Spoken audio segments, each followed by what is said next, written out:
Hanya kuatkan dan teguhkanlah hatimu dengan sungguh-sungguh. Bertindaklah hati-hati sesuai dengan seluruh hukum yang telah diperintahkan kepadamu oleh hambaku Musa. Janganlah menyimpang ke kanan atau ke kiri, supaya engkau beruntung kemanapun engkau pergi. Janganlah engkau lupa memperkatakan kitab Taurat ini, tetapi renungkanlah itu siang dan malam, supaya engkau bertindak hati-hati sesuai dengan segala yang tertulis di dalamnya, sebab dengan demikian perjalananmu akan berhasil dan engkau akan beruntung. Aku hendak mengajar dan menunjukkan kepadamu jalan yang harus kau tempuh. Aku hendak memberi nasihat, mataku tertuju kepadamu. Janganlah takut, sebab aku menyertai engkau. Janganlah bimbang, sebab aku ini Allahmu. Aku akan meneguhkan, bahkan akan menolong engkau. Sebab aku akan memegang engkau dengan tangan kananku yang membawa kemenangan. Salam, selamat hari Minggu, selamat kita berbakti kepada Tuhan, dan saya diberikan tugas pada pagi hari ini untuk menyampaikan firman Tuhan. Seperti biasa, saya akan menyampaikan yaitu pesan keselamatan di dalam kehidupan lingkungan pada saat ini. Saya akan menyampaikan dampak sampah plastik bagi lingkungan hidup, yaitu yang pertama, kalau ibu-ibu, bapak-bapak atau adik-adik itu membuang plastik sembarangan, maka itu akan berbahaya bagi kelangsungan rantai di dalam makanan khususnya. Dan juga mencemari air di dalam tanah. Dan juga tanah menjadi tidak subur dengan pemanasan global sehingga terjadi polusi udara. Ya, ini perlu diperhatikan, jangan sampai kita membuang suatu sampah sembarangan, plastik sembarangan, itu bisa mencemari lingkungan. Untuk pagi hari ini saya akan menyampaikan suatu firman Tuhan di dalam kehidupan masa COVID Corona ini. Ada suatu hal yang harus kita lakukan sebagai orang percaya supaya kita menang di dalam masa sukar, yaitu kita bisa membaca di dalam kitab Habakuk 3 ayat 17 sampai 19 yang berbunyi demikian. Sekalipun pohon ara tidak berbunga, pohon anggur tidak berbuah, hasil pohon zaitun mengecewakan, sekalipun ladang-ladang tidak menghasilkan bahan makanan, kambing domba terhalau dari kurungan, dan tidak ada lembu sapi dalam kandang. Namun aku akan bersorak-sorai di dalam Tuhan, beria-ria di dalam Allah yang menyelamatkan aku. Allah Tuhanku, kekuatanku, Ia membuatkan hakku seperti kaki rusa. Ia membiarkan aku berjejak di bukit-bukitku. Di sini ayat 19 mengatakan Allah Tuhanku itu kekuatanku. Ia membuat kakiku seperti kaki rusa. Ia membiarkan aku berjejak di bukit-bukitku. Luar biasa. Kita bisa melihat di dalam kitab Habakuk ini pasal 1 berbicara tentang beban Habakuk. Pasal 2 berbicara tentang visi Habakuk. Dan pasal 3 berbicara tentang doa Habakuk dan pengharapan iman Habakuk kepada Tuhan. Untuk itu yang pertama, Habakuk punya berbeban dengan kesedihan karena kekerasan yang terjadi pada waktu kerajaan itu. Pada Yehuda, yaitu kerajaan selatan yang dipimpin rajanya oleh Yosia. Ya. Ingat, kita bisa ingat Nabi Obadja, dia menubuatkan tentang Edom, kejatuhan Edom. Nabi Nahum tentang Asyur, Nabi Habakuk yaitu tentang Babel. Habakuk itu artinya apa? Merangkul. Yaitu orang yang benar akan hidup oleh iman. Dan penghukuman terjadi atas para penindas. Kita bisa melihat sekarang orang benar dikatakan tidak benar, tetapi orang jahat dikatakan benar. Itu terjadi pada masa Habakuk. Yang ketiga, pasal 3 mengatakan di sana adalah doa syafaat Nabi Habakuk. Di dalam pasal 3 ayat 1, doanya itu dengan gentar akan kekuatan dan keagungan Allah Tuhan yang maha kuasa, yang maha mulia itu. Dan juga di ayat 7 mengatakan ada keyakinan iman yang sungguh-sungguh. Oleh sebab itu pada saat ini kita berbicara, kita harus menang di masa yang sukar pada waktu ini. Sukarnya kenapa? Semua tertutup, ada PPKM, kegiatan semua dihentikan sehingga ekonomi bangsa ini mengalami kejatuhan. Kita harus berdoa kepada Tuhan supaya COVID ini dilepaskan oleh Tuhan, diangkat oleh Tuhan sehingga kita memperoleh kebebasan untuk melakukan segala sesuatu. Kita bisa melihat ada kunci rahasia sukacita di tengah-tengah penderitaan ini. Ada 3 kunci rahasia sukacita di tengah-tengah penderitaan ini. Yang pertama kita harus apa kata ayat 18a? Kita harus bersorak-sorai. Bersorak-sorai memuji Tuhan. Di dalam segala sesuatu ada pujian untuk Tuhan.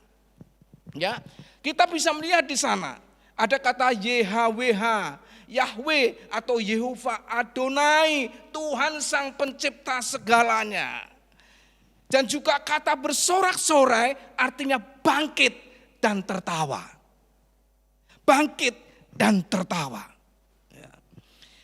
Kalau kita banyak ketawa, itu biasanya akan menambah kekuatan yang baik bagi orang-orang yang sering ketawa. Gitu. Berapa alasan seorang sulit untuk ketawa? Yang pertama, karena ada masalah. Ada masalah di dalam kehidupan ini, ada masalah dalam keluarga, ada masalah di dalam pendidikan mereka, ada masalah dalam kehidupannya. Kalau keluarga ada masalah ekonomi, ada masalah keuangan, tetapi kita sehingga kita sulit untuk ketawa. Yang kedua apa? Masalah keluarga. Masalah keluarga terjadi di dalam kehidupannya sehingga itu kita susah ketawa. Yang ketiga apa? Ada tekanan di dalam kehidupan keluarga, anak-anak, suami, istri dan anak-anak. Ada tekanan yang membuat hidupnya tidak bisa berketawa, tidak bisa tertawa. Yang keempat apa? Lingkungan atau bawaan dalam hidupnya sehingga merengut dan nyandi-nyandi, mulutnya merengut. Orang enek ketawane. Yo temu kancane yo menengae. Orang enek ketawane. Ya, ini adalah sangat penting. Kita bisa melihat hasil analisa orang yang banyak. Mengapa kita perlu bersukacita? Kenapa kita perlu ketawa? Karena kita perlu bersukacita, kita perlu tertawa. Kita tidak hidup di dalam belenggu dosa. Mengapa kita bersukacita? Karena hidup kita tidak dibelenggu oleh dosa. Tuhan Yesus sudah mengampuni dosa kita. Tuhan Yesus sudah mengangkat dosa kita. Sehingga kita menjadi orang yang penuh dengan sukacita. Yang kedua, mengapa kita perlu bersukacita? Tidak ada kesusahan. Sehari cukuplah sehari. Ini sehingga kita bersukacita. Yang ketiga, hidup di dalam kasih karunia, bukan kutuk. Sehingga orang-orang percaya yang disebut Kristen itu dengan penuh sukacita. Di saat duka cita memuji Tuhan. Di saat dia mengalami kesusahan bersyukur karena segala sesuatu terjadi karena Tuhan. Ini karena bukan kita itu terjadi, karena Tuhan memberikan itu dalam hidup kita sehingga kita mengalami kasih karunia dan sukacita. Yang keempat, Allah kita itu setia. Ya, kita seringkali tidak setia kepada Tuhan, tetapi Allah tetap setia sampai selama-lamanya. Ya, Tuhan menunggu kedatanganmu. Tuhan menunggu mereka berdoa kepadanya. Ya, kita bisa melihat kehidupan abahku itu mereka dekat dengan Tuhan. Mereka berseru dengan Tuhan. Dia menangis dengan bentar. Mereka berseru kepada Tuhan. Sehingga doa syafaat Nabi abahku. Ada keyakinan, ayat 17 mengatakan, ada keyakinan iman yang sungguh sehingga terjadi pemberkatan, terjadi berkat Tuhan yang luar biasa di dalam kehidupan bangsa Israel. Mengapa kita perlu bersuka cita? Karena kita punya hati yang gembira, itu adalah obat. Di mana terjadi? Amsal 17 ayat 22. Ya, orang dewasa itu perlu tertawa, dari hasil analisa itu perlu ketawa itu 18 menit per hari. Ya. Kenyataannya apa? Sekarang hanya 6 menit saja mereka tertawa, berbeda dengan setelah umur 60 tahun. Ya, kelihatannya masih muda begitu. Oleh sebab itu tertawa itu sangat dibutuhkan supaya meningkatkan imunnya di dalam kehidupannya supaya awet muda. Anak-anak yang belum sekolah perlu ketawa berapa itu? Dari hasil analisa 350 tertawa per hari. Wah, ini hasil analisa ini luar biasa. Tujuan kita bersorak-sorai apa? Tujuan kita bersorak-sorai. Kita bisa melihat tembok Yeriko dengan bersorak-sorai. Tembok Yeriko bisa runtuh. Ya, itu terjadi di dalam Alkitab. Penghormatan, kita terus bersorak-sorai, penuh pujian kepada Tuhan. Itu juga bisa meninggal. Daud tidak hanya bersorak-sorai, tetapi juga dia menari. Nah ini sangat perlu kita menari, memuji Tuhan. Makanya kalau memuji Tuhan, jangan hanya diam saja, diresapi dengan sungguh-sungguh sehingga kita bisa memperoleh suatu berkat yang sungguh luar biasa. Sehingga kita mempunyai hati yang sungguh-sungguh memuliakan Tuhan. Ya. Nyanyian Meriam di tepi laut Tiberau. Di sana bisa melihat Keluaran 15 ayat 1 sampai ayat yang ke-8. Mereka memuji Tuhan selalu kepada Tuhan. Tuhan, kami bersyukur kepadamu atas kebaikan dan kemurahannya. Dan juga kita bisa melihat ucapan syukur, nyanyian, pujian, yaitu Hana di dalam kehidupannya sehingga mereka bersorak-sorai. Yang kedua, apa yang terjadi sekarang? Kita harus beria-ria di dalam Allah. Kita harus beria-ria kepada Allah. Kita bersuka cita dan beria-ria. Di sana ada kata Elohim, Allah itu satu-satunya. Allah itu sangat luar biasa di dalam kehidupan mereka. Oleh sebab itu beria-ria itu artinya bersenang-senang, bersuka-suka dan bergembira. Inilah suatu kondisi orang percaya. Karena orang Kristen itu harus memuji Tuhan, harus bergembira karena orang yang bergembira itu adalah obat. Sudah jelas Tuhan katakan di dalam firman Tuhan. Tetapi di mana engkau tidak bergembira menghadapi situasi COVID ini, merasakan susah, tidak bisa kemana-mana, hanya di rumah. Tetapi kita di rumah artinya kita harus memuji Tuhan, kita menyembah Tuhan. Oleh karena kebaikan yang sangat luar biasa. Yang ketiga ayat 19 katakan, Habakuk itu selalu berharap kepada Tuhan. Habakuk dalam situasi kondisi, dia berbeban dengan kesedihan. Yaitu dikatakan orang benar akan hidup oleh iman. Dan di sana ada penghukuman, orang benar dikatakan tidak benar. Itu terjadi pada waktu masa Habakuk. Pada Raja Yosia, kerajaan Yehuda, kerajaan selatan. Kita bisa melihat dalam ayat 18 Habakuk memakai kata apa? Tuhan, Yahweh Adonai, sang pencipta segalanya. Dan juga di sana dalam ayat 18b Habakuk memakai kata apa? Memakai kata Elohim, Allah satu-satunya. Dan juga dalam ayat 19 Habakuk memakai kedua nama yaitu Tuhan dan Allah. Yang berarti apa? Tuhan Allah satu-satunya sang pencipta segalanya. Di dalam ayat 19 itulah pengharapan oleh Habakuk, yaitu Allah Tuhanku itu adalah kekuatanku. Di dalam kondisi yang dialami bangsa Israel pada waktu itu, bangsa Israel mengalami bahwa dia menyerukan melalui Habakuk, Allah Tuhanku itu kekuatanku. Ia membuat kakiku seperti kaki rusa. Luar biasa kalau kita buat seperti kaki rusa, tidak pernah capek. Ya. Kalau kita mengejar rusa, larinya luar biasa. Sehingga kita disebutkan di sana, Habakuk mengatakan kekuatanku ia membuat kakiku seperti kaki rusa.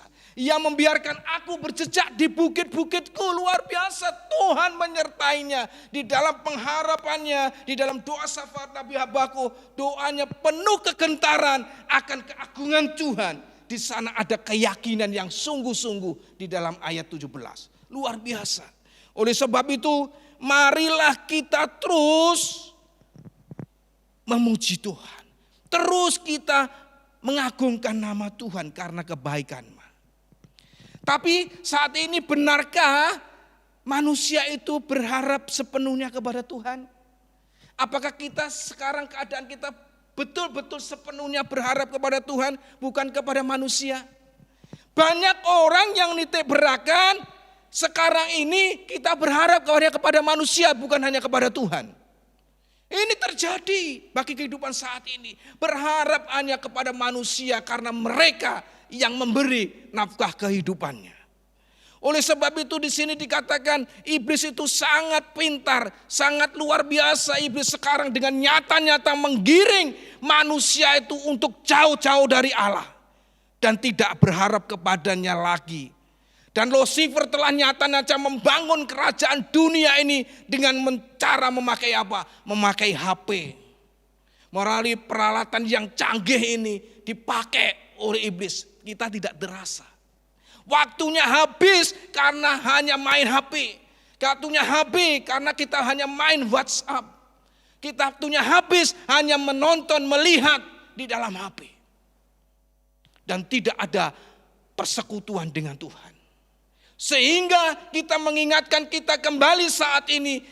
Habakuk mereka dalam kondisi melihat bangsanya. Mereka berseru kepada Tuhan. Dia dekat dengan sungguh-sungguh, dengan penuh gemetaran mereka menyerukan kemuliaan bagi Tuhan. Sehingga mereka mengalami pemulihan yang luar biasa.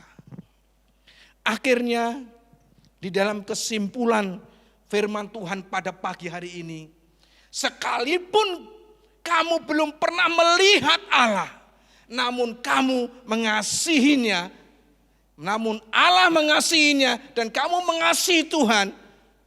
Dan kamu percaya kepada Tuhan, sekalipun kamu sekarang tidak melihatnya, kamu akan bergembira karena sukacita yang mulia yang tidak terkatakan karena kamu telah mencapai tujuan imanmu, yaitu keselamatan bagi jiwamu.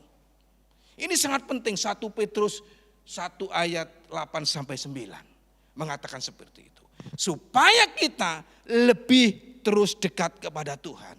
Oleh sebab itu pada pagi hari ini kita harus terus maju di dalam Tuhan. Kita terus dekat kepada Tuhan. Kita terus jangan undur daripada Tuhan. Kita terus maju di dalam Tuhan. Janganlah ekonomi menjadi suatu alasan. Janganlah keadaan, janganlah menjadi suatu alasan. Segala sesuatu masalah menjadi alasan. Sakit menjadi alasan. Tetapi apabila kamu jatuh sakit, terus berseru kepada Tuhan. Karena Tuhan akan memulihkan di dalam hidupmu. Inilah yang bisa saya sampaikan. Ada 3 hal yang perlu kita perhatikan pada saat ini. Yaitu dalam kitab Habakuk pasal 1, pasal 2 dan pasal 3 mengatakan. Berbeban dengan kesedihan karena kekerasan yang terjadi pada waktu pemerintahan Yosua. Mereka, Habakuk selalu berseru kepada Tuhan. Dan Tuhan menolong memberkatinya. Karena orang benar akan hidup oleh iman. Dan penghukuman terjadi atas para penindas bagi orang-orang yang beriman kepada Tuhan. Dan doanya, doa syafaat Nabi Habakuk terus berseru kepada Tuhan sehingga Tuhan memberikan jalan keluar di dalam hidupnya. Mari kita berdoa dan kita bersyukur kalau hari ini kita boleh memperoleh firman Tuhan dari kitab Habakuk ini mengingatkan kita bahwa kita menang di dalam masalah yang sukar ini. Kita menang dalam situasi yang sukar ini. Kita menang karena ada Tuhan Yesus beserta di dalam kehidupan kita. Mari kita berdoa. Bapa kami yang di surga, kami bersyukur kepadamu karena kebaikan dan kemurahan Tuhan yang begitu ajaib dan luar biasa bagi kami. Sehingga kami boleh memperoleh pengetahuan yang baru tentang kehidupan dari Nabi Habakuk yang luar biasa. Ini adalah nabi-nabi yang kecil dari 18 nabi yang terus berseru seperti Nabi Obadya, Nahum dan juga Habakuk pada saat ini yang boleh kami pelajarin Tuhan. Kami percaya Tuhan, berikan kekuatan yang baru, berikan hati terus berseru kepada Tuhan, dan iman kami terus diteguhkan oleh Tuhan, sehingga kami boleh memperoleh suatu berkat yang sungguh luar biasa dalam kehidupan kami. Sehingga kita boleh berikan kesehatan, kekuatan, panjang umur oleh karena pertolongan dan kasih kemurahan Tuhan. Tuhan kembalikan bangsa kami, ekonomi bangsa kami. Tuhan bebaskan bangsa kami dari virus-virus yang ada pada saat ini. Sehingga bangsa kami ekonomi dipulihkan oleh Tuhan. Dan juga jemaat juga dipulihkan oleh Tuhan. Terima kasih Bapa, terpujilah namamu. Pada akhirnya biarlah kasih sayang daripada Tuhan Yesus Kristus, kuasa daripada Roh Kudus, damai sejahtera daripada Allah Bapa di surga selalu menyertai dalam kehidupan kita masing-masing pribadi. Dan kami berdoa bersama-sama doa Bapa kami yang ada di surga. Bapa kami yang di surga, dikuduskanlah namamu, datanglah kerajaanmu, jadilah kehendakmu di bumi seperti di surga. Berilah kami pada hari ini makanan kami yang secukupnya, dan ampuni kesalahan kami seperti kami juga mengampuni orang bersalah kepada kami. Janganlah membawa kami dalam pencobaan, tapi lepaskan kami dari yang jahat, karena Kau yang punya kerajaan dan kuasa dan kemuliaan sampai selama-lamanya. Kita angkat tangan, kita menerima berkat Tuhan. Tuhan memberkati engkau, Tuhan menyinari engkau dengan wajahnya, Tuhan memberikan kasih karunia damai sejahtera kepadamu dari saat ini sampai selama-lamanya. Haleluya, haleluya, amin. Tuhan memberkati, selamat hari Minggu.